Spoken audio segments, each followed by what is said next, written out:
Muy buenas tardes, bienvenidos a todos. Hoy vamos a comenzar con lo que es trastorno obsesivo compulsivo, que es un trastorno mental crónico que está caracterizado por la presencia de obsesiones y compulsiones que van a causar malestar significativo y afecta lo que es el funcionamiento diario de esa persona que en realidad lo experimenta.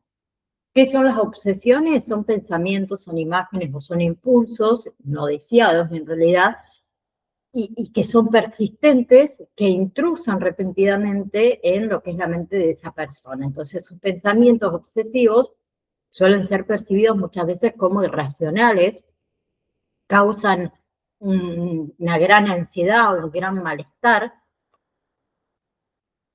y en lo que son las obsesiones comunes, incluimos lo que es, por ejemplo, miedo a la contaminación, dudas constantes, preocupación por el orden, por ejemplo, preocupación por la simetría, ¿sí? Pensamientos violentos o sexuales no deseados. Y por otro lado tenemos las compulsiones, que son comportamientos repetitivos o actos mentales que las personas realizan en respuesta a las obsesiones. ¿Con qué fin? Con el fin de reducir la ansiedad o prevenir un evento que le tienen miedo. ¿Sí? Ahora, las compulsiones pueden proporcionar un alivio temporal, ¿sí? En realidad refuerza los ciclos de obsesiones y compulsiones, y estas compulsiones pueden incluir, por ejemplo, rituales de lavado de manos, la verificación, el contar, el ordenar, el repetir palabras, repetir frases, ¿sí? Ahora, hay otros aspectos del trastorno obsesivo compulsivo, que es la resistencia ineficaz a las obsesiones o compulsiones, que eso les dificulta controlarlos. Y las presencias de obsesiones y compulsiones consumen mucho tiempo, afecta el funcionamiento diario, ¿sí? Ahora, es importante destacar, perdón, que el TOC puede variar en gravedad, desde leve hasta grave, puede fluctuar con el tiempo, y todo lo que es el tratamiento,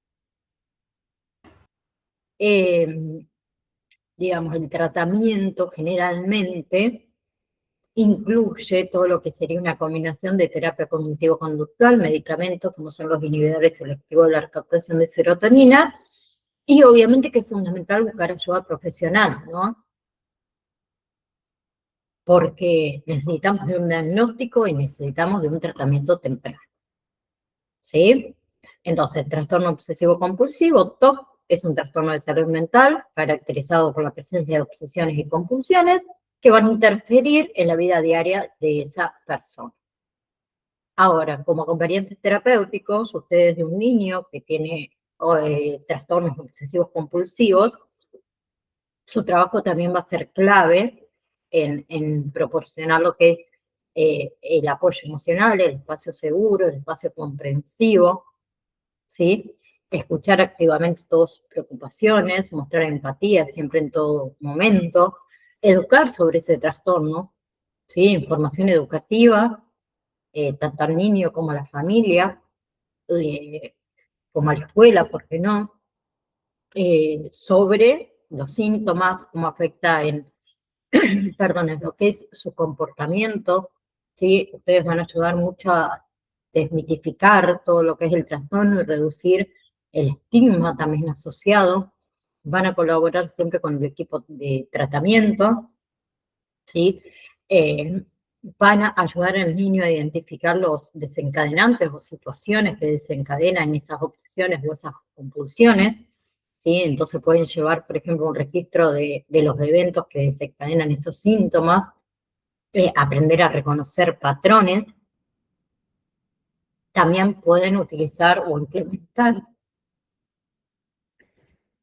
perdón, las técnicas de exposición y prevención de respuestas, ¿sí? Eso se hace bajo la supervisión del profesional de la salud mental, ¿sí? Que implica exponer gradualmente a ese niño a sus miedos o a sus obsesiones y ayudarlo a resistir en la realización de esas compulsiones, ¿sí? También pueden colaborar en la creación de rutinas diarias, estructuradas, predecibles, para que se sienta más seguro, para controlar todo su impulso obsesivo-compulsivo. Pueden enseñarle estrategias efectivas, perdón, de afrontamiento para manejar la ansiedad, para reducir las obsesiones, como era la técnica de relajación, la respiración profunda, la visualización guiada, los pensamientos racionales. También vamos a hablar de el fomento de actividades distractorias, ¿sí? Animar a ese niño que participe en actividades que lo mantengan ocupado, distraído de esos pensamientos obsesivos. Van a monitorear todo su progreso, el registro detallado del progreso del niño en el manejo de síntomas, ¿sí? Comunicamos cualquier cambio significativo al equipo de tratamiento y el apoyo familiar, ¿sí? Eso también es importante. Apoyo y educación familiar, ¿no? Y siempre fomentar la independencia y la autonomía de ese niño en lo posible, ¿sí? Uy, estoy con la garganta, perdón. Les voy a compartir el pequeño videíto.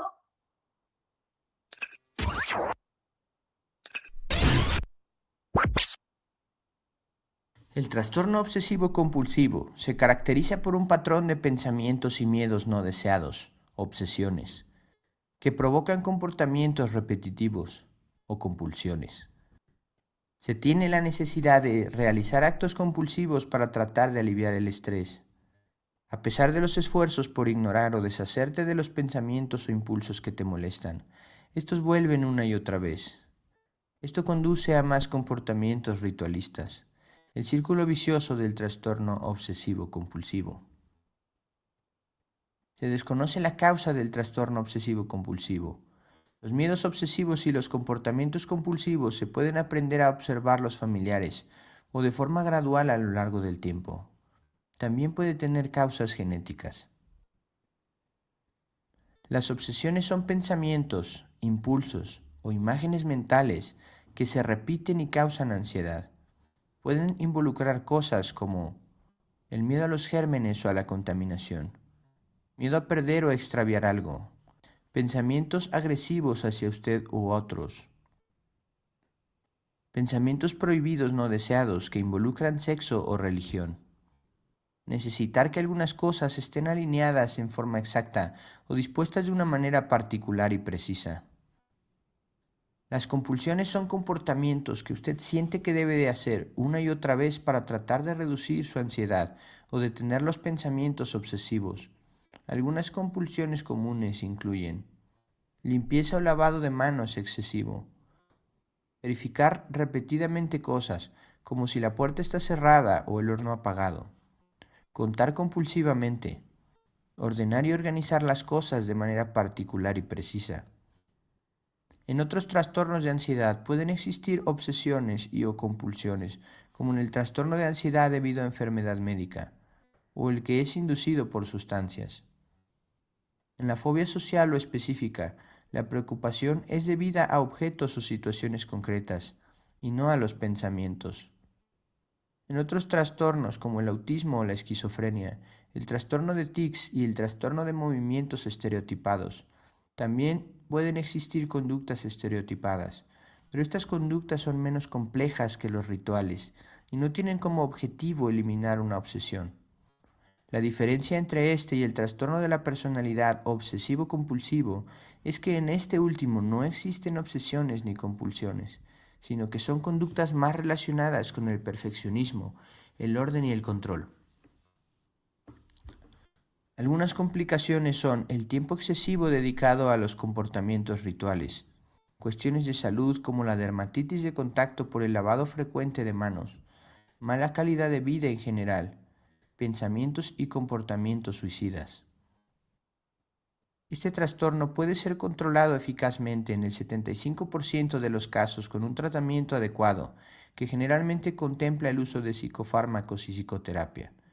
Y en casos muy graves puede ser necesario recurrir a otras técnicas, como es la neurocirugía.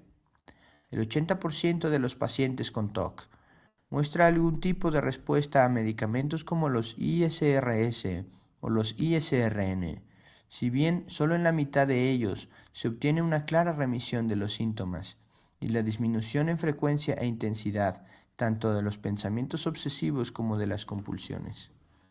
Hay una serie de factores o características de cada paciente que pueden favorecer una mejor o peor respuesta al tratamiento.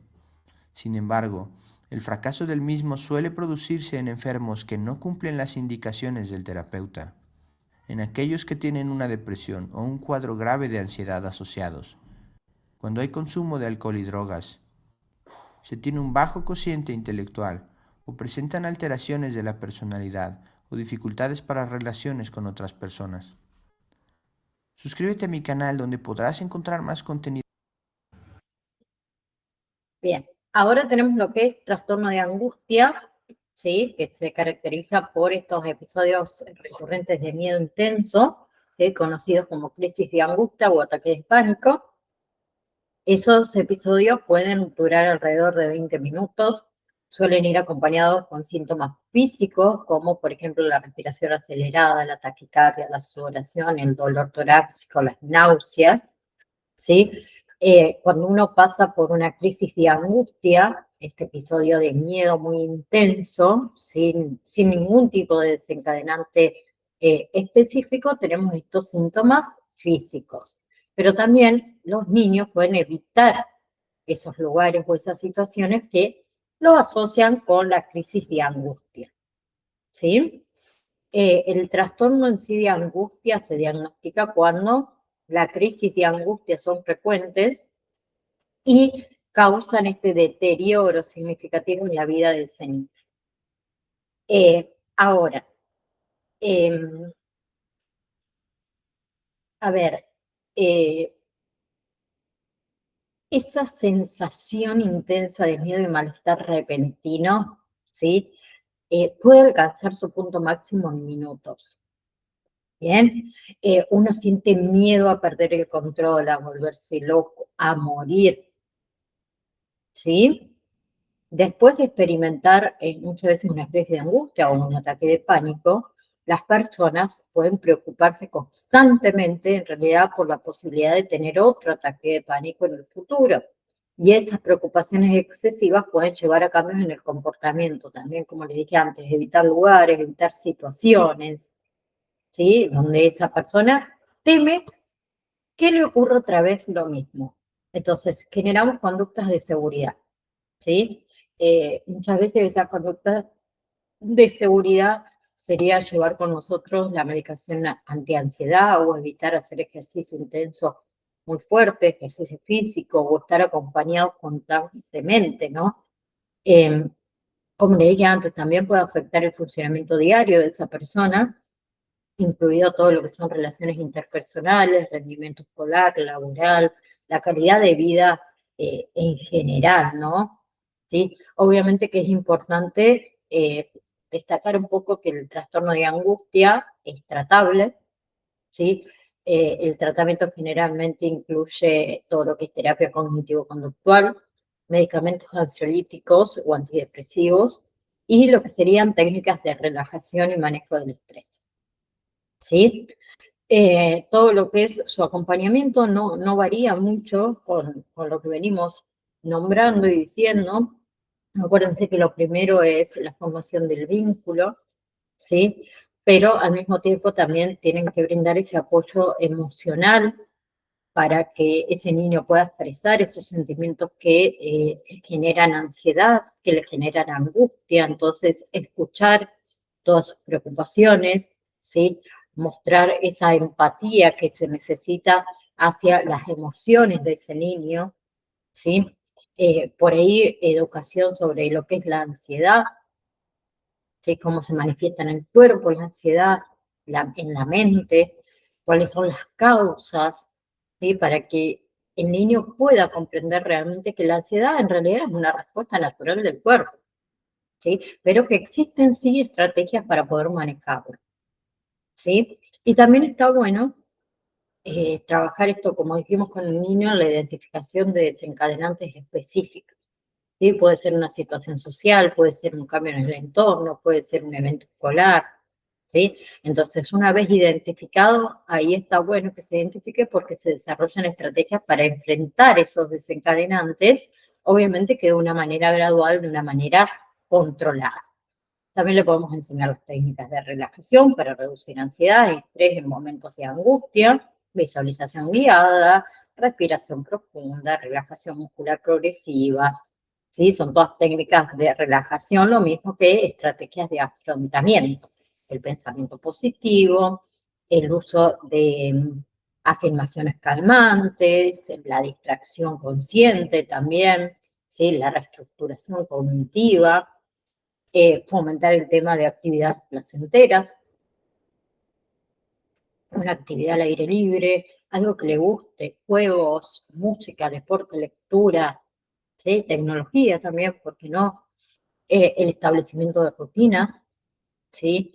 Que incluya tiempo para la escuela, para el juego, para el descanso, para las actividades recreativas, ¿sí? Acuérdense que las rutinas nos dan seguridad y estabilidad, ¿sí? Colaboración con los profesionales, como la comunicación abierta y honesta, tanto con el niño como con la familia, como con el equipo tratante, ¿sí? También animarlo a ese niño a que hable sobre su ansiedad, ¿sí? Y que busque apoyo cuando realmente lo necesita. ¿Bien? Bien.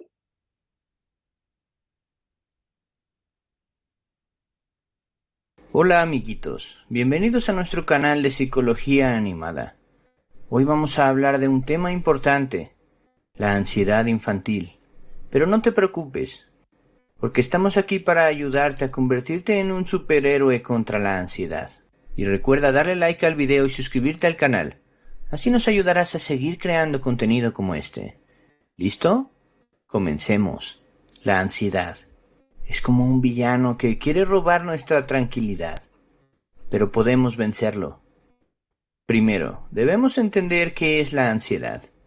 ¿Sabes qué es? La ansiedad es cuando siento miedo en mi cuerpo, tengo mariposas en el estómago o problemas para respirar.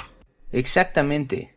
La ansiedad puede hacerte sentir incómodo, pero recuerda que no estás solo. Muchos niños también la experimentan. ¿Qué puedo hacer cuando me siento ansioso? Buenísima pregunta, amigo. Aquí vienen los consejos de nuestros superhéroes contra la ansiedad. En primer lugar, podemos usar la técnica de la respiración profunda. Inhala lentamente por la nariz y luego exhala por la boca. Esto nos ayuda a relajar nuestro cuerpo y mente. También puedes tensar y relajar los músculos de tu cuerpo, comenzando por los pies y subiendo hacia la cabeza. Esto te ayudará a liberar la tensión y a sentirte más tranquilo. Cuando estoy ansioso tenso mis músculos sin darme cuenta, pero cuando hago ejercicios de relajación, puedo sentir cuando me siento más tranquilo. Identifica tus emociones. Reconoce cómo te sientes y ponle nombre a tus emociones. A veces, solo el hecho de identificar lo que estamos experimentando puede ayudarnos a sentirnos mejor. Cuando me siento ansioso puedo sentir que mi corazón está latiendo rápido y siento un cosquillón en el estómago. Al conocer mis emociones, puedo decirme a mí mismo, estoy ansioso. Así puedo comenzar a utilizar las estrategias que ayudan a calmarme. Encuentra actividades que te relajen. Puedes leer un libro, dibujar, escuchar música o practicar algún deporte que te guste. Estas actividades te ayudarán a distraerte y a calmar tu mente. Cuando estoy ansioso, me gusta leer un libro o dibujar. Estas actividades ayudan a distraerme y a sentirme más calmado. Aprende a desafiar tus pensamientos negativos. Cuando te sientas ansioso, es común que aparezcan pensamientos negativos. Cuestiona esos pensamientos y busca pruebas que los contradigan. Recuerda que los pensamientos negativos no siempre son ciertos.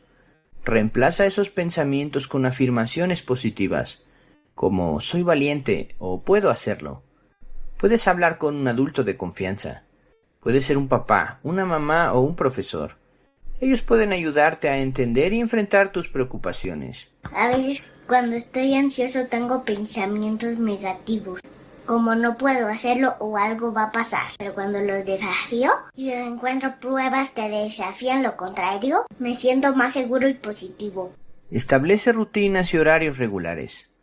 Mantener una estructura en tu día a día te proporcionará una sensación de seguridad y control. Establece horarios para comer, estudiar, jugar y descansar. Cuando tengo una rutina diaria, sé qué esperar y eso me hace sentir más seguro. Tener horarios regulares para comer, estudiar y jugar me ayuda a tener una sensación de control. También podemos enfrentar nuestros miedos de manera gradual. Si tienes miedo de los perros, por ejemplo, puedes comenzar observándolos desde lejos y luego acercándote poco a poco hasta sentirte más cómodo. Cuando tengo miedo, trato de enfrentarlo poco a poco. Me doy cuenta que no soy tan malos como pensaba. Me siento más valiente cada vez. Recuerda, tú eres un superhéroe. Puedes controlar tus pensamientos negativos. Recuerda que estas estrategias pueden ser útiles, pero cada persona es diferente. Si la ansiedad persiste o interfiere en tu vida diaria, es importante buscar ayuda de un adulto de confianza o de un profesional de la salud mental, como los psicólogos. Nosotros podemos ayudarte. ¿Y bien? ¿Conoces a algún niño con ansiedad? Bien, luego tenemos lo que es trastorno de ansiedad por separación, ¿sí? Que es un trastorno de ansiedad, como dice, que se caracteriza en realidad por la preocupación, en este caso excesiva y persistente, acerca de la separación de la figura de apego, como pueden ser los padres, pueden ser los cuidadores, ¿sí? Que eso resulta en un malestar muy significativo cuando la persona se encuentra separado de esas figuras de apego, ¿sí? Este trastorno es muy común en niños, pero también puede afectar a adolescentes y adultos, ¿sí? Todo lo que es síntoma del trastorno de ansiedad por separación va a variar según la edad, pero generalmente incluimos todo lo que es la preocupación excesiva por esa separación, ese miedo intenso, esa ansiedad ante la idea de separarse de los padres, de los cuidadores o cualquier otra figura de apego, lo que genera una preocupación persistente por la seguridad de sus seres queridos, ¿sí? Cuando esos seres queridos están separados de ellos. Luego tenemos lo que es la angustia ante la separación, es un malestar muy significativo, esa angustia emocional al enfrentar esa situación de separación, como por ejemplo ir a la escuela, quedarse en casa solo, dormir en un lugar diferente, que genera síntomas físicos de ansiedad, el dolor de estómago, las náuseas, dolores de cabeza, palpitaciones, sudoración excesiva. También la resistencia o evitación de la separación, se resisten en ir a la escuela, en hacer actividades sociales, en dormir fuera de casa, ni hablemos, ¿sí? Ellos necesitan estar cerca de la figura de apego en todo momento, ¿sí? Y hasta tienen dificultad, por ejemplo, para dormir sin ellos en el cuarto separado, ¿no? Tienen un miedo excesivo a perder a los seres queridos, a ser abandonados, a no volver a ver a esas personas que son significativas. Y muchas veces la ansiedad por separación se puede manifestar en forma de pesadillas relacionadas en este caso obviamente con la separación, o pueden tener dificultad para conciliar el sueño, despertarse muchas veces por la noche, ¿sí? También, a ver, con respecto al rendimiento académico o social que está afectado, pueden tener dificultades para concentrarse en la escuela, en cualquier otra actividad, debido a la preocupación que ellos tienen por esa separación y problemas en las relaciones sociales debido también a ese miedo, ¿sí? Imagínense que interfiere seguramente en el funcionamiento diario, afecta la calidad de vida, ¿sí? Ahora, todo lo que es el tratamiento suele incluir terapia cognitivo-conductual, terapia familiar también, y en algunos casos medicación bajo la supervisión del profesional de la salud, ¿sí? Entonces, una condición en la que los niños experimentan esa ansiedad extrema cuando se separan de esas figuras de apego. Ahora, ustedes como acompañantes terapéuticos, ¿cuál será su papel? Proporcionar ese apoyo. Utilizar estrategias que ayuden a ese niño a manejar esa ansiedad de manera efectiva, ¿sí? Entonces, siempre lo primero y lo más importante en todos los casos era establecer la relación sólida de confianza con ese niño, demostrando nuestra empatía, practicando la escucha activamente ante sus preocupaciones, ¿sí? Mostrando ese interés que es genuino por su bienestar, ¿sí? Luego vamos a proporcionar la información clara, comprensible, sobre lo que es la ansiedad, sobre cómo se manifiesta, para que él pueda comprender, ¿sí? Como dijimos antes, que la ansiedad es una emoción normal, ¿sí? Pero que hay formas para manejarla. También acá tenemos la identificación del desencadenante, ¿sí? O el pensamiento también que desencadena esa ansiedad por separación, ¿sí? Vamos a observar si es a la hora de ir a la escuela, o a la hora de hacer una rutina, o a la hora de que papá o mamá se van a trabajar, ¿sí? Le podemos enseñar las técnicas de relajación, ¿sí? Las palabras de calma, la visualización guiada, la respiración profunda, que lo aprendieron recién en el video anterior, ¿sí? Técnicas que pueden calmar al niño cuando está experimentando esa ansiedad, ¿sí? Y después se trabaja en lo que es la separación gradual, la separación estructural. Comienza con separaciones cortas y se va aumentando gradualmente la duración a medida que el niño obviamente se sienta más cómodo, ¿sí? Acuérdense que para la ansiedad también el establecimiento de rutinas, ¿sí? Que puede incluir rituales de despedida, por ejemplo, en este caso, actividades relajantes, momentos por ahí especiales también con los padres, cuando esos padres regresan, por ejemplo, del trabajo, ¿sí? Fomenten siempre la autonomía, celebren sus logros, ayúdenlo a enfrentar esos desafíos que son cotidianos, que tenga autoconfianza, ¿sí? Trabajen siempre en colaboración con la familia, ¿bien? Para que ellos también puedan implementar esas estrategias conscientes dentro de casa, dentro de su entorno, que brindemos esa orientación a esos padres de cómo manejar la ansiedad por separación. Y recuerden también siempre el seguimiento y la evaluación, ¿sí? Cualquier preocupación lo comunican, lo hablan con el equipo tratante. Eso también siempre, siempre y nunca se me lo olvida, ¿sí? Bien.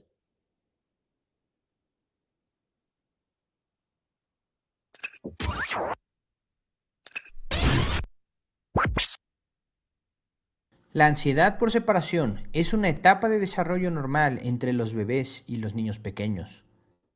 Los niños suelen presentar un periodo de ansiedad por separación, pero por lo general lo superan aproximadamente a los 3 años de edad. Con menos frecuencia, el trastorno de ansiedad por separación puede sucederle a adolescentes y adultos y ocasionar problemas importantes al salir de casa o ir a trabajar. Los síntomas duran al menos un mes. El estrés o pérdida que ocasionan una separación, como la enfermedad o muerte de un ser querido, la pérdida de una mascota, el divorcio de los padres, la mudanza o la partida hacia la escuela o tener familiares con ansiedad, hacen más probable el desarrollo del trastorno. Algunos síntomas del trastorno de ansiedad por separación son angustia recurrente y excesiva sobre participar o estar lejos del hogar o de los seres queridos. Preocupación constante y excesiva sobre perder un padre u otro ser querido por una enfermedad o un desastre. Quejas frecuentes sobre dolores de cabeza, dolores de estómago u otros síntomas cuando se anticipa la separación de un padre u otro ser querido. Se diferencia de otros trastornos de ansiedad en que en este solo se presenta cuando el niño se separa de su tutor.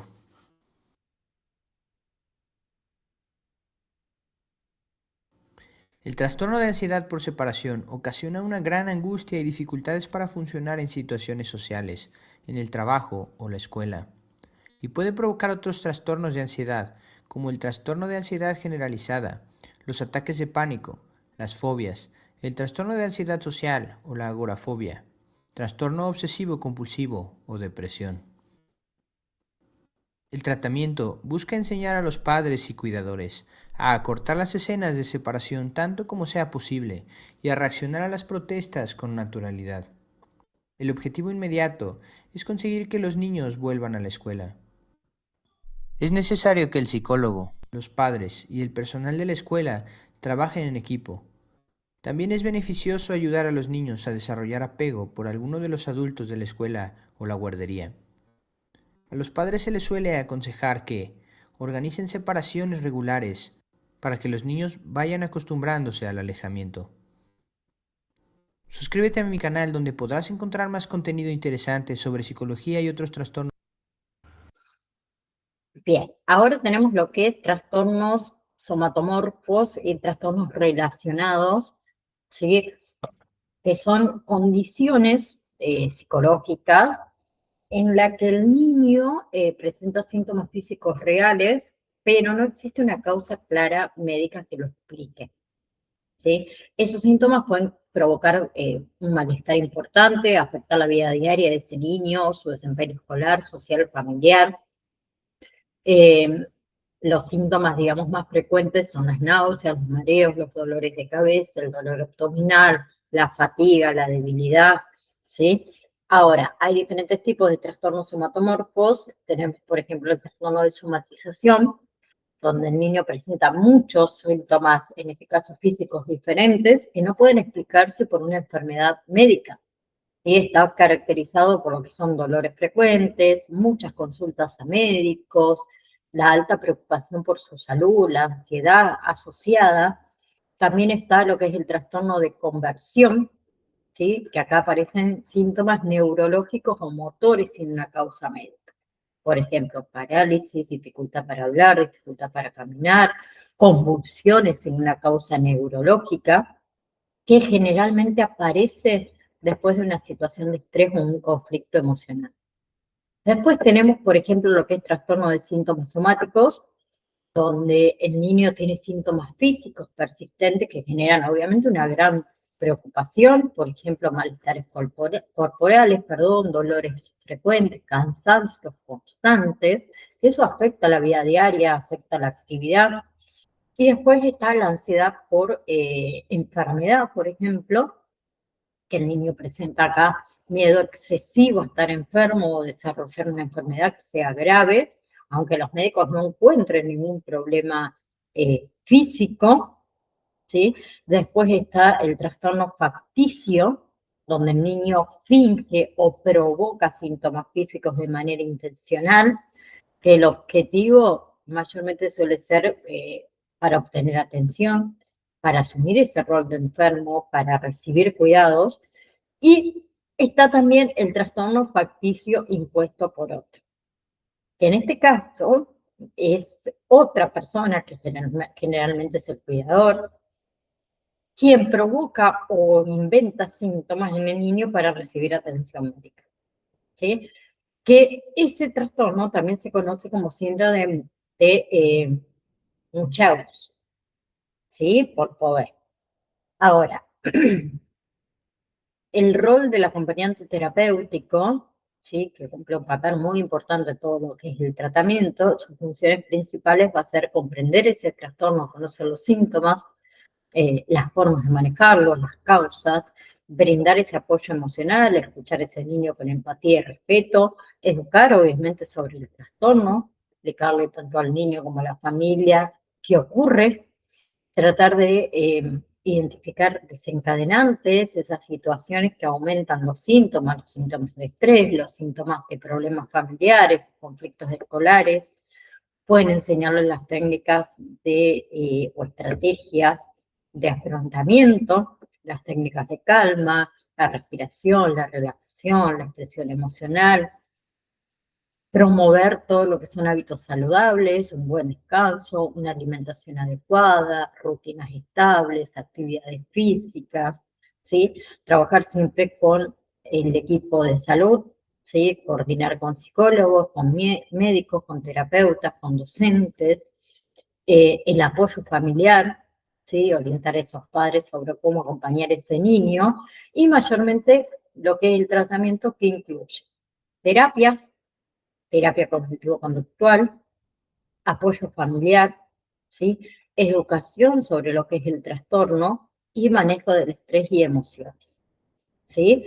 Ahora, algo clave, los síntomas no es que no son reales, son reales, pero su origen en este caso es psicológico o emocional, no son síntomas médicos, ¿sí? Bien.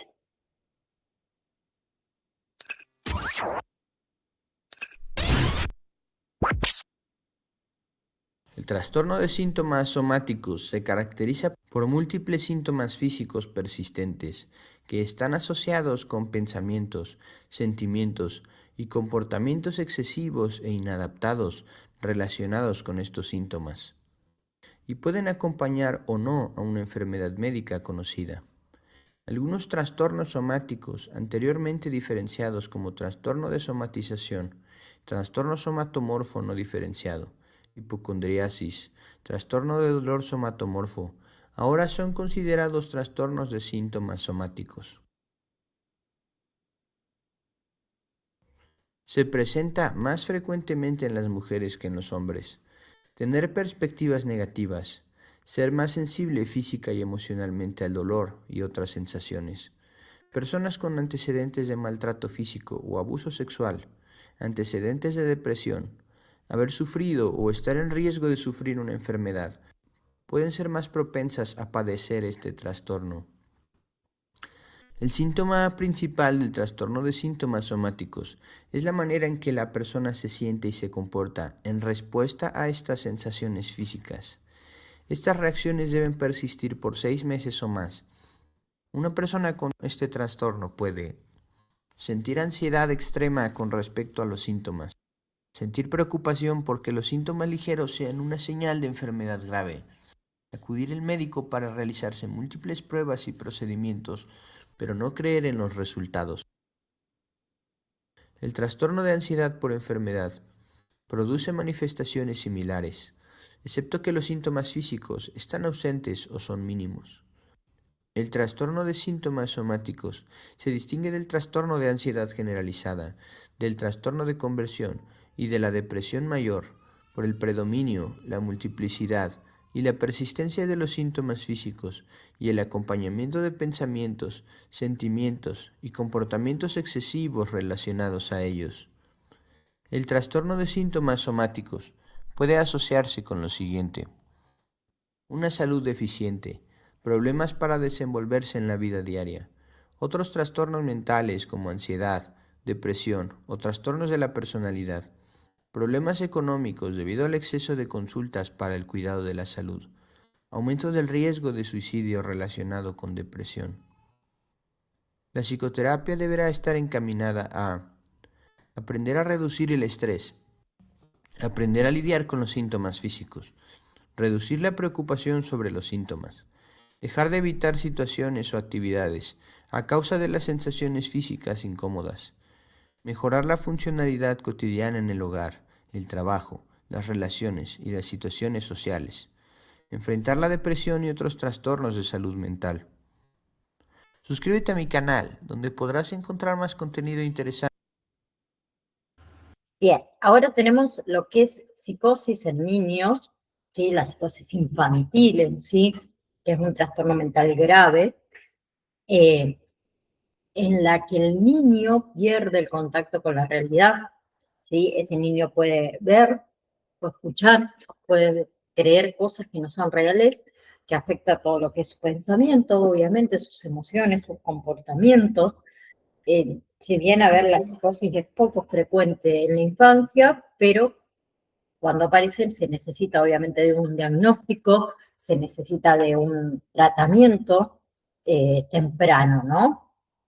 Ahora, ¿cuáles son los síntomas? Las alucinaciones, ¿sí? Que son percepciones, acuérdense, falsas, puede escuchar voces que nadie más escucha, ver personas o cosas que no existen, sentir que algo lo toca sin que haya nada, ¿sí? Son mucho más comunes, por ejemplo, las alucinaciones auditivas, escuchar voces. Después tenemos los delirios, esas creencias falsas que el niño cree firmemente, por ejemplo, pensar que alguien lo persigue, o creer que tiene poderes especiales, o pensar que alguien controla su mente. También los pensamientos desorganizados, ¿sí? El niño puede tener un habla incoherente, o la dificultad para seguir una conversación, o ideas que son por ahí confusas, ¿sí? Conductas extrañas, desorganizadas, esos comportamientos raros, o reacciones emocionales por ahí inapropiadas, movimientos extraños, repetitivos, el aislamiento social. También cambios emocionales y cognitivos, todo lo que tiene que ver con el bajo rendimiento escolar, la falta de interés por actividades, la irritabilidad, la ansiedad, la depresión, ¿sí? Ahora, hay algunos trastornos que pueden causar psicosis en un niño, como esquizofrenia infantil, ¿sí? Un trastorno grave que incluye alucinaciones, delirios, pensamientos desorganizados, que si bien es poco frecuente en la infancia, no significa que no exista. Y después tenemos lo que es trastorno esquizoafectivo, ¿sí? Que combina síntomas de esquizofrenia con alteraciones del estado de ánimo, que sería o depresión o manía. Trastorno bipolar, por ejemplo, durante los episodios maníacos o depresivos severos, puedan aparecer estos síntomas psicóticos. Trastorno del espectro autista, ¿sí? Hay algunos niños con autismo severo que pueden presentar síntomas psicóticos, ¿sí? No es lo más común, pero puede suceder. Y después tenemos todo lo que es trastornos psicóticos breves, que duran días o semanas y luego desaparecen, que pueden aparecer después de, por ejemplo, situaciones de estrés bastante intenso. Y tenemos la psicosis inducida por sustancias o medicamentos, porque hay algunas sustancias o fármacos que pueden provocar síntomas psicóticos, más que nada, por ejemplo, en adolescentes. ¿Sí?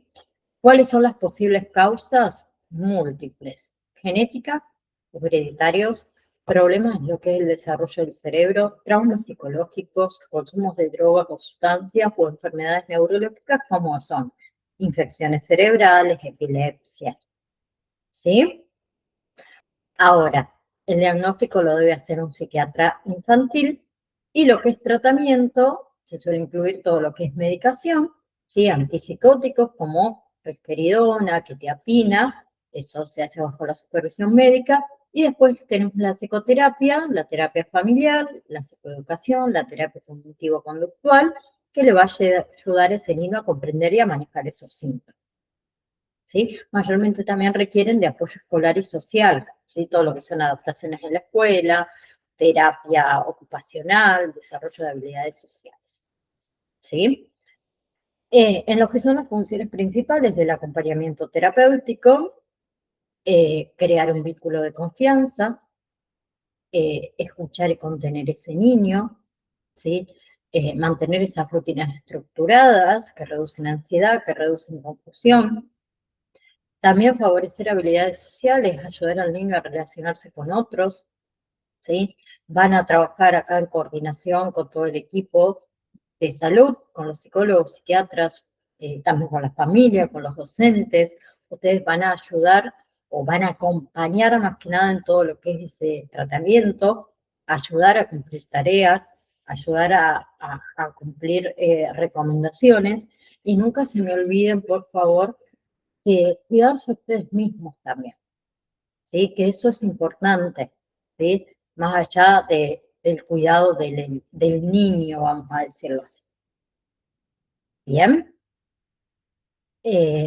Voy a ver qué sigue. Vamos a hablar de fobias. Ahora lo comparto. Ahí está. A ver si se compartió. Sí, creo que lo compartí. Bien. Entonces, vamos a hablar un poquito de lo que son las fobias. Sabemos que hay muchos tipos de fobias, pero las fobias en realidad son miedos. Miedos muy intensos, miedos irracionales muchas veces, persistentes hacia un objeto, hacia una situación por ahí específica, ¿sí? El miedo es mucho más fuerte de lo normal, provoca ansiedad intensa, ¿sí? Evita situaciones que son temidas. Todo lo que son fobias puede afectar a la vida emocional, a la vida social, a las actividades diarias, al rendimiento escolar, ¿sí? Entonces, cuando un niño enfrenta ese objeto o esa situación temida, presenta síntomas físicos, taquicardia, sudoración, temblor, dificultad para respirar, mareos, dolor de estómago, pero también puede presentar síntomas emocionales, que es ese miedo intenso, esa ansiedad, ese pánico, llanto, la evitación de la situación, ¿sí? Hay ejemplos, a ver, ejemplos de fobias muy comunes. Acrofobia. La acrofobia es el miedo a las alturas. La claustrofobia es el miedo al espacio cerrado. Después tenemos agarofobia, el miedo a los lugares abiertos, ¿sí? Aracnofobia, el miedo a las arañas. Sinofobia, el miedo a los perros. Hemofobia, por ejemplo, el miedo a la sangre.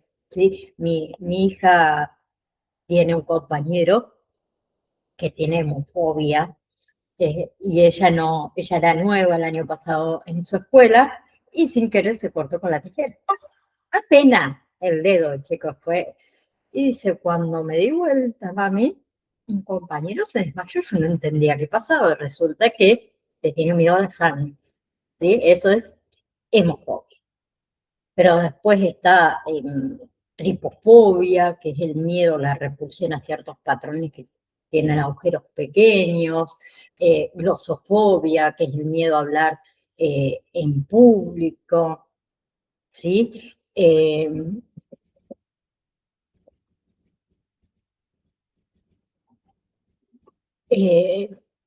Yo, por ejemplo, le tengo miedo a los sapos o a las ranas. Eso se llama bufonofobia, ¿sí? Pero hay un montón de diferentes tipos, obviamente, de fobias. Ahora, ¿cuáles son los tratamientos? Mayormente se incluye lo que es terapia psicológica y apoyo familiar. Todo lo que es terapia cognitivo-conductual, que es el tratamiento, digamos, más utilizado, donde ahí se le ayuda al niño a cambiar esos pensamientos negativos, a controlar la ansiedad, a enfrentar sus miedos, que eso también incluye lo que es la exposición gradual a ese objeto o situación al que el niño le tiene miedo. Tenemos también lo que son terapias de juego, que se utiliza mucho con niños pequeños, ¿sí? Donde el niño, digamos, puede expresar sus miedos mediante juegos, dibujos, actividades que son lúdicas. Tenemos todo lo que es técnicas de relajación, que eso ayuda a controlar la ansiedad. Perdón, el perro del vecino. Le decía que las técnicas de relajación que ayuda a controlar la ansiedad, tenemos lo que es la respiración profunda, la relajación muscular, la visualización guiada, también la exposición gradual, ¿sí? Esto de que el niño enfrenta sus miedos de forma progresiva y controlada. Ejemplo, el niño le tiene fobia a los perros, ver fotos de perros, ¿sí? Ver un perro a la distancia, luego acercarse gradualmente, luego interactuar con el perro. También obviamente que hace falta un apoyo familiar, ¿sí? La familia debe comprender la fobia, debe apoyar a ese niño, debe reforzar todos sus avances, debe evitar burlas, castigos y la medicación. En casos graves se hace siempre bajo supervisión médica, ¿sí? Que se usa junto con la terapia psicológica, ¿no? Obviamente, ¿sí? Ustedes entonces van a tener que comprender qué tipo de fobia, identificar cuál es esta fobia que le provoca miedo, ¿sí? Para poder investigar, brindando siempre ese apoyo emocional al escuchar, al validar esos sentimientos que tiene el niño. Muchas veces les va a tocar también aplicar la exposición gradual, ¿sí? Ese proceso de enfrentar su miedo, enseñarles las técnicas de relajación, el refuerzo positivo, ¿sí? Reconocer, digamos, cada uno de sus logros, trabajar con ese equipo terapéutico, ¿no? Y no se olviden jamás de llevar ese gran registro que se necesita.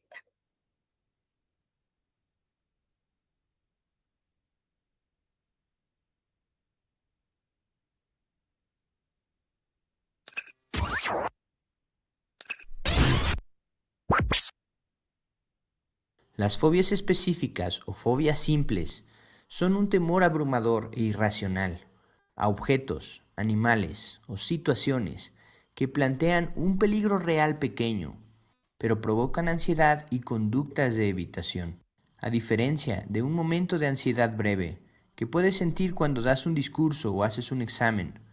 Las fobias específicas son duraderas, producen reacciones físicas y psicológicas intensas y pueden afectar tu capacidad de desempeñarte normalmente en la vida cotidiana. Una fobia puede ser causada por acontecimientos traumáticos, como ser atacado por un animal o encontrarse encerrado, o bien tener un ataque de pánico. También puede ser por transmisión de información, como sería por advertencias repetidas sobre ciertos peligros. Los síntomas de la fobia específica son el temor inmediato e intenso, ansiedad y pánico, cuando estás expuesto a lo que te produce temor o simplemente piensas en eso. Ser consciente de que tus temores son irracionales o exagerados, pero no poder hacer nada para controlarlos, lo que ocasiona una sensación de impotencia. Ansiedad que empeora a medida que se acerca la situación o el objeto, ya sea que se trate de una proximidad temporal o física. Hacer todo lo posible por evitar el objeto o la situación, o soportarlo con ansiedad y temor extremos. Reacciones y sensaciones físicas, como sudoración, latidos del corazón acelerado, opresión en el pecho o dificultad para respirar. Existen muchos trastornos en los que se suelen evitar situaciones, como por ejemplo, en el trastorno de pánico y el trastorno de estrés postraumático, suelen evitar lugares para no volver a experimentar las sensaciones de acontecimientos pasados. El obsesivo compulsivo suele evitar, por ejemplo, lugares o objetos con suciedad. Los hipocondriacos suelen evitar lugares o situaciones en los que crean que podrían contraer enfermedades.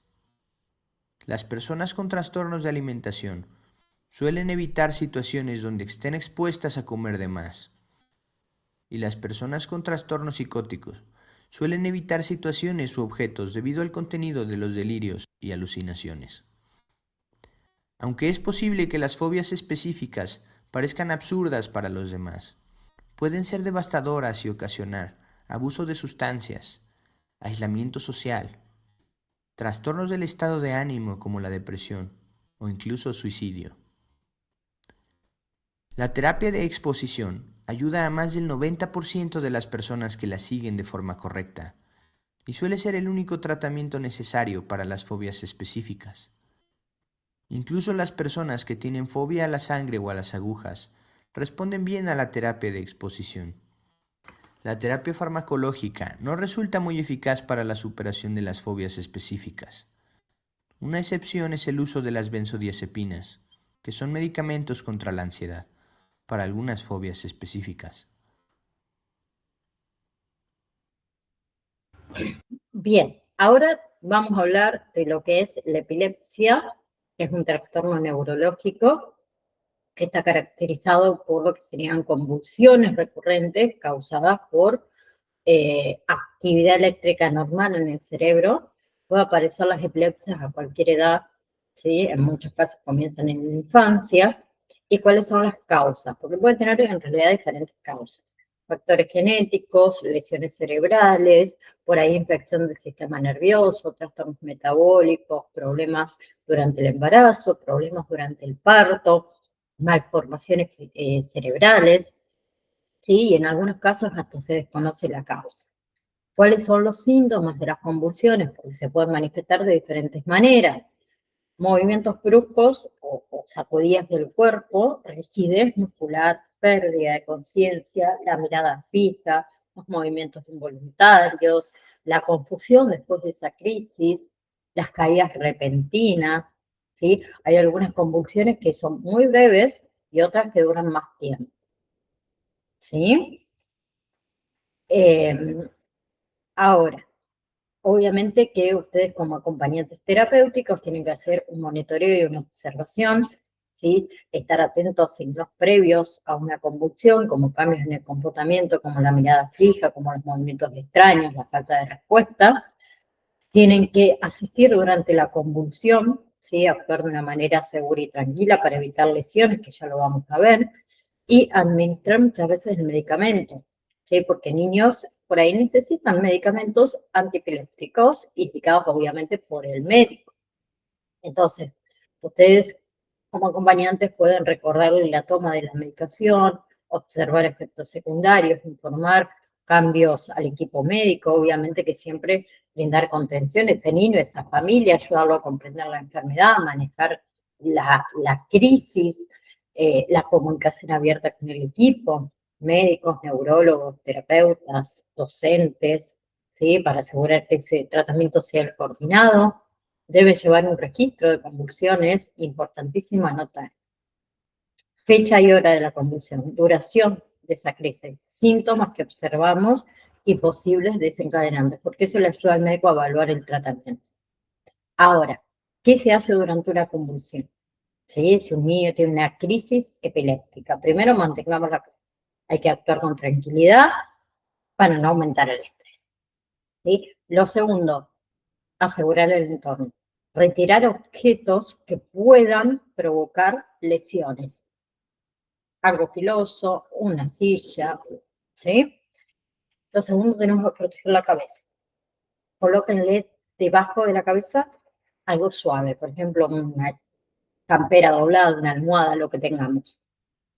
No se sujeta a la persona, no intenten detener esos movimientos, ¿sí? No intenten colocar la mano dentro de la boca.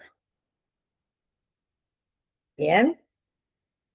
Y una vez que pasó, o mientras está pasando, si se puede colocar al niño de lado, porque eso le ayuda a mantener la vía respiratoria libre. ¿Sí? Controlen el tiempo. ¿Sí? La mayoría de las convulsiones duran menos de 2 minutos. Si duran más de 5 minutos hay que llamar a emergencia. ¿Sí? No poner ningún objeto en la boca, como le dije. ¿Bien? Y después tienen que acompañar durante la crisis, perdón, después de la crisis. ¿Sí? Cuando termina la convulsión. Porque ese niño puede sentirse confundido, estar cansado, necesitar descanso. Entonces debemos brindarle nosotros tranquilidad, apoyo. ¿Sí? El acompañante terapéutico ayuda a mejorar la seguridad de ese niño, ayuda a reducir la ansiedad de la familia, favorece la integración escolar, la integración social, colabora en realidad en el tratamiento médico. ¿Sí? Entonces la epilepsia es un trastorno neurológico con convulsiones recurrentes que durante esa crisis se debe proteger a ese niño, colocarlo de lado, no sujetarlo y controlar el tiempo de la convulsión. Bien. Ah, no está más disponible el video. Bueno, cositas que pasan. Pero, che, ¿qué me está pasando? Acá está. Bien. ¿Sabes lo que debes hacer para atender una convulsión? Primero, protege la cabeza de la persona para evitar que se golpee con el movimiento. Usa ropa o un objeto blando. Segundo, asegura el entorno retirando los objetos que puedan lastimarlo. Tercero, no intentes introducir objetos extraños en la boca de la persona y no intentes detener los movimientos de su cuerpo. Cuarto, si puedes, contabiliza el tiempo. Ubica a la persona de medio lado y espera a que termine la convulsión. Quinto, después de la convulsión no le des nada de comer ni beber. Muéstrate comprensivo porque la persona puede estar desorientada. Bien. Ahora, esquizofrenia. ¿Sí? La esquizofrenia es un trastorno mental grave, ¿sí? Que afecta la forma en la que una persona piensa, siente y se comporta. ¿Sí? La persona por ahí puede tener dificultad para distinguir entre lo que es real y lo que no es real. Y generalmente aparece en la adolescencia o en la adultez temprana. ¿Sí? Hay algunos casos muy específicos que se puede presentar en lo que es la niñez. Ahora, los síntomas de la esquizofrenia se dividen en grupos. Las alucinaciones, por un lado, esas percepciones que no existen en la realidad, los delirios, esas creencias falsas que esa persona cree firmemente, ¿sí? Aunque no sean reales, los pensamientos desorganizados, por ahí la persona tiene esa dificultad para organizar ideas, para seguir una conversación, para hablar de una manera coherente, entonces todo su discurso por ahí es confuso, ¿sí? Y comportamientos desorganizados o catatónicos, conductas extrañas, movimientos repetitivos, posturas rígidas, falta de respuesta a estímulos, ¿sí? Después tenemos todo lo que son los síntomas negativos, que son disminuciones de conductas normales, por ejemplo, falta de motivación, poca expresión emocional, aislamiento social, dificultad por ahí para realizar tareas diarias, pérdida del interés en actividades, ¿sí? Ahora, mayormente el tratamiento, tenemos la medicación, principalmente antipsicóticos, para controlar todo lo que son síntomas, y la psicoterapia, que ayuda a comprender la enfermedad, a mejorar esos síntomas, a mejorar las habilidades sociales. También va a necesitar de apoyo social y familiar. La familia, el entorno son fundamentales siempre para este tratamiento, y ustedes como acompañantes terapéuticos, apoyo emocional, contención, escucha, comprensión, siempre favorecer la adherencia al tratamiento, ayudar a que ese niño tome esa medicación, que asista a los controles médicos, participe de la terapia, ayudar al niño a fomentar habilidades, sociales, como interactuar con otros niños, comunicarse mejor, desarrollar relaciones sociales, el establecimiento de rutinas, organizar, digamos, actividades diarias, ¿sí? Recreación, estudio, alimentación, horarios de sueño y demás. Van a observar cambios en los síntomas, ¿sí? Estén atentos a cambios en su comportamiento, aumento de alucinaciones, aislamientos, cambios emocionales, todo eso se lo comunica inmediatamente a su equipo de salud. Acuérdense que esto va a ser un trabajo interdisciplinario con psiquiatras, psicólogos, terapistas ocupacionales, los docentes, ¿sí?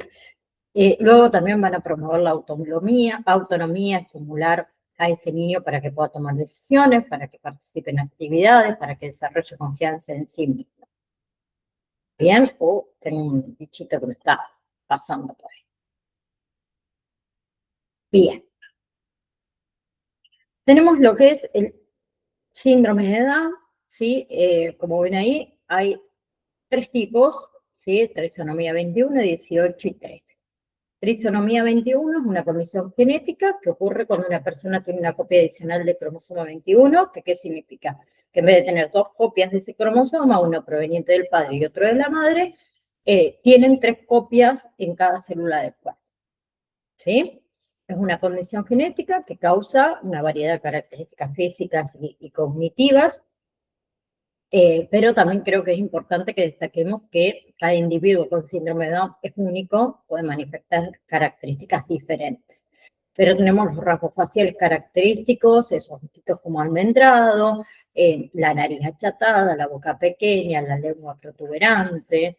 La persona con síndrome de Down suele alcanzar hitos del desarrollo como sentarse, caminar, hablar, pero por ahí en periodos un poco más largos por el tema de su condición. También pueden presentar retraso en lo que es el desarrollo cognitivo y habilidades motoras. Pueden tener problemas de salud, ¿sí? Como defectos cardíacos congénitos, problemas de visión, de audición, problemas de tiroides, problemas gastrointestinales. Por ahí tienen un mayor riesgo de desarrollar enfermedades como la leucemia. Y ahora las personas con síndrome de Down pueden tener un funcionamiento cognitivo variable, desde lo que es capacidades intelectuales leves por debajo del promedio hasta discapacidades intelectuales moderadas, ¿sí? Ahora, tenemos lo que es el síndrome de Down trisonomía 18, que es una anomalía genética, es poco común, que ocurre cuando una persona en realidad tiene una copia extra, en este caso, del cromosoma 18, ¿sí? En vez de la habitual, que son las 2 copias, ¿sí? Ahora, las personas con síndrome de Down trisonomía 18, o también se conoce como síndrome de Edwards, presentan características físicas ¿sí? Muchas veces nacen con una variedad de defectos congénitos graves que afectan el corazón, los pulmones, los riñones, otros órganos, que ponen en peligro la vida, que puede requerir intervención médica, ¿sí? Suelen tener retraso significativo en el desarrollo físico y mental, pueden tener una dificultad para alcanzar esos hitos del desarrollo, como hablar, caminar, sentarse, pueden tener problemas de alimentación y crecimiento, ¿sí? Debido a los problemas digestivos y metabólicos que ellos tienen, y malformaciones físicas, ¿sí? Además de los problemas cardíacos, pueden presentar otras malformaciones en otras partes del cuerpo, como las manos y los pies con los dedos superpuestos, las orejas pequeñas, bajas, labio leporino, paladar hendido, ¿sí? Y tiene una expectativa de vida reducida, ¿sí? Conlleva una alta tasa de mortalidad infantil, ¿sí? Y aquellos que sobreviven más del primer año de vida, muchas veces enfrentan múltiples desafíos, obviamente, de salud a lo largo de toda su vida. Y la trisonomía 13, que es el síndrome de Patau, es una anomalía también poco común, ¿sí? En este caso tiene una copia extra del cromosoma 13 en lugar de las habituales, y tienen características también muy comunes a la trisonomía 18, los defectos congénitos graves, en lo que es, que puede afectar pulmones, corazón, riñón, órganos, que puede poner en peligro la vida, retraso en el desarrollo, ¿sí? Malformaciones físicas, como dijimos, paladar hendido, labio leporino, manos y pies con sus dedos superpuestos, ¿sí? Y lo mismo que problemas neurológicos. Ellos pueden experimentar problemas neurológicos como las convulsiones, como retrasos en lo que es el desarrollo del cerebro, problemas de coordinación motora. Entonces también tienen una expectativa de vida bastante reducida, ¿sí? Y por otro lado, tenemos lo que es parálisis, parálisis cerebral. Ahí está. Bien.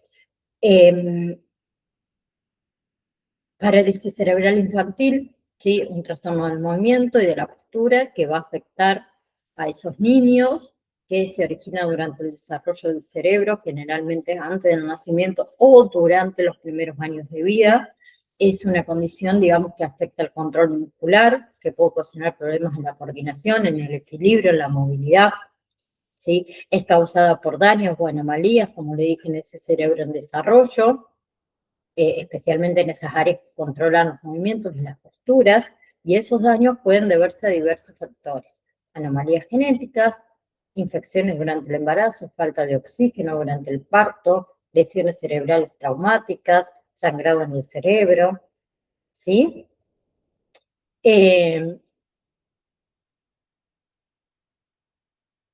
Muchas veces, en lo que es tratamiento y manejo de la parálisis cerebral infantil, va a depender de las necesidades, obviamente, específicas de cada niño, pero vamos a hablar en general. Se necesita terapia física y ocupacional para mejorar todo lo que es movilidad, la fuerza muscular, las habilidades motoras, la terapia del habla y del lenguaje para mejorar la comunicación y la dilución. Muchos casos necesitan medicamentos, ¿sí? Para controlar esos movimientos involuntarios o cualquier otro síntoma asociado. Otros necesitan cirugía ortopédica para corregir alguna deformidad o mejorar la movilidad, y otros por ahí necesitan los dispositivos de asistencia, como la silla de rueda, los aparatos ortopédicos, los dispositivos de comunicación. Su papel es el apoyo también en la movilidad, ¿sí? Además del apoyo emocional, el apoyo en la movilidad para que ellos se puedan mover con seguridad, con comodidad, ¿sí? Van a estar ahí proporcionando asistencia física, ¿sí?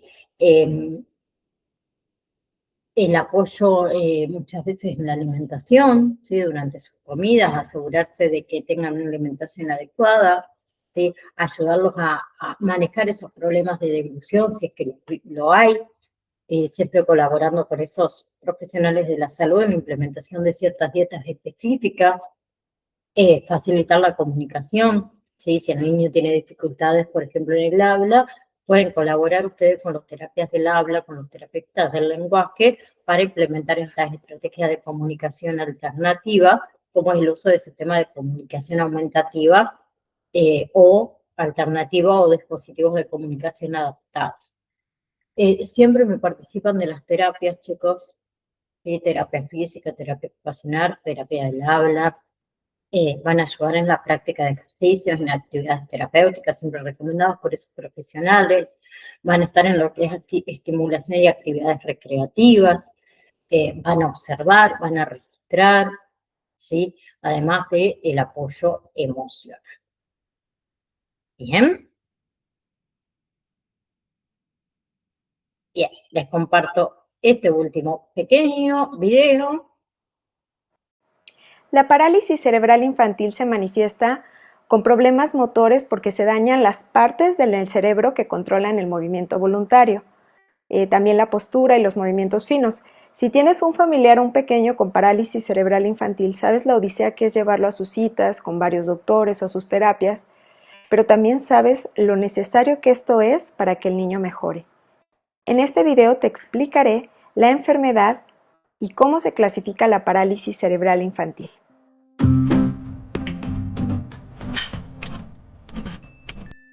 La parálisis cerebral infantil es una enfermedad que casi siempre provoca discapacidad porque genera limitación para realizar algunas actividades y consiste en trastornos del movimiento y de la postura que son causados por una agresión cerebral que no es progresiva pero sí es cambiante en el tiempo. Esta agresión se hace en el cerebrito que está todavía inmaduro, que está en formación o en desarrollo, casi siempre en la etapa fetal cuando el bebé se está formando o en los primeros años de vida después de que el bebé ya nació. A continuación te explicaré los distintos tipos de parálisis cerebral que existen. Hemipléjica espástica. En este tipo existe debilidad de la mitad del cuerpo, casi siempre se compromete más el brazo, casi siempre es causado por un problema antes de nacer, alguna parte de la corteza cerebral que no se formó bien o un problema vascular como un infarto o un sangrado. Diplegia espástica. Esta es la forma más frecuente. Los niños presentan debilidad más acentuada en piernas y se relaciona más con prematuridad. Tetrapléjica. Esta es la forma más grave porque los niños presentan alteración tanto en brazos como en piernas y se manifiesta en los primeros meses de vida. Este tipo está asociado a malformaciones cerebrales, secuelas de infecciones cuando el bebé se encuentra dentro del vientre de la madre o lesiones quísticas en el cerebro que se forman después de una lesión como un infarto. Distónica o disinética. Hay cambios o fluctuaciones en la postura con movimientos involuntarios como temblor, movimientos de torsión de brazos y manos y persistencia de reflejos primitivos como succión, búsqueda, prensión palmar y plantar. Se daña una estructura cerebral profunda que se llaman ganglios de la base. Esta estructura se encarga de mantener un movimiento estable. Atáxica. En este tipo de parálisis cerebral, vemos que el niño se muestra flojito o flácido. Además presenta incoordinación. Se nota más a partir del añito de edad. A veces puede aparecer junto con espasticidad o rigidez y movimientos anormales. Esta última se le llama mixta. En este tipo de parálisis se daña o no se forma adecuadamente el cerebelo o estructuras cercanas. Otros síntomas asociados podrían ser la presencia de epilepsia, debilidad visual o auditiva, escoliosis o que la columna esté desviada, problemas digestivos, respiratorios, solo por mencionar algunos. Algunas causas ya las mencionamos durante el video, pero pueden ser muy variadas, desde prematurez hasta malformaciones, neuroinfección, hipoglucemias mantenidas, hiperbilirrubinemia, hemorragia cerebral, falta de oxigenación, entre muchas otras. Los niños con parálisis requieren de una atención multidisciplinaria que involucre al pediatra, al neurólogo, al ortopedista, al gastroenterólogo, oftalmólogo, nutriólogo, fisiatra, terapias u otra especialidad dependiendo del problema que tenga el niño.